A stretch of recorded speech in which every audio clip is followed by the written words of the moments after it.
On July 23rd, 1983, Air Canada Flight 143 was set to take passengers on what should have been a routine trip from Montreal to Edmonton, with a stopover in Ottawa. In command was Captain Bob Pearson, a seasoned pilot with 15,000 flight hours, alongside First Officer Maurice Quintal, who had logged 7,000 hours. The aircraft, a brand new Boeing 767-233, was one of the first to feature an advanced electronic fuel management system. Except on this flight, that system wasn't working. Before takeoff, a problem arose. The fuel quantity indicator was malfunctioning, meaning ground crews had to manually calculate the fuel needed. Canada had recently switched from imperial measurements to metric, and somewhere in the conversion, a crucial mistake was made. The crew thought they had 22,300 kilograms of fuel, but in reality, they had only 9,144 kilograms, less than half of what was required. Still, everything seemed normal as Flight 143 took off from Montreal and made its short stop in Ottawa.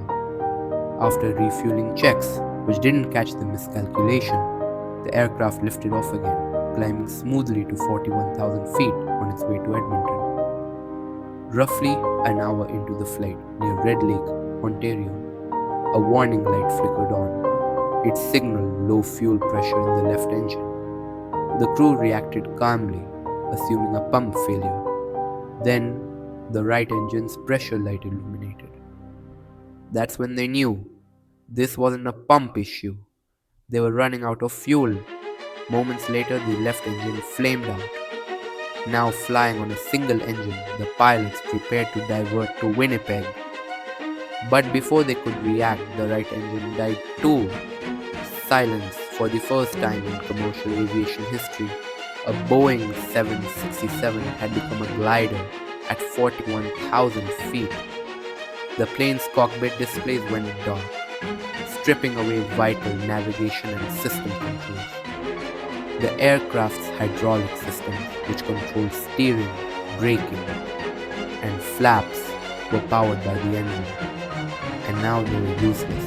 Captain Pearson, a skilled glider pilot, immediately took control. With no engines and no power, they had to figure out where to land, fast.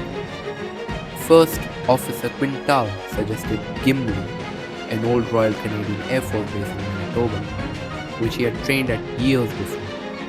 It seemed like their best shot. What they didn't know was that their abandoned base had been converted into a racetrack, and on that very day, a car race was happening. Families, children, and race enthusiasts were all gathered near the runway, completely unaware of the silent Boeing 767 gliding toward them. As they approached, the aircraft was coming in too high and too fast. Without engines, they couldn't simply go around for another attempt. Pearson made a bold move. He executed a forward slip, a technique used in gliders to lose altitude quickly. He turned the plane slightly sideways to create drag, something rarely done in an aircraft of this size. The landing was anything but smooth. With no flaps and no thrust reversers, the plane hit the ground hard, bouncing violently. The nose gear collapsed and the aircraft skidded down the runway, sparks flying as metal scraped against concrete.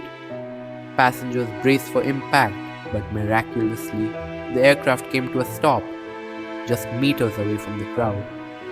Rescue teams rushed in, expecting devastation, but against all odds, there were no fatalities. Of the 61 passengers and 8 crew members, only a few suffered minor injuries. On the ground, the stunned race spectators looked on, barely believing what they had just witnessed. The event became known as the Gimli Glider, one of the most remarkable landings in aviation history. Investigations later confirmed the fuel miscalculation, leading to improvements in metric conversion training and fuel measurement procedures.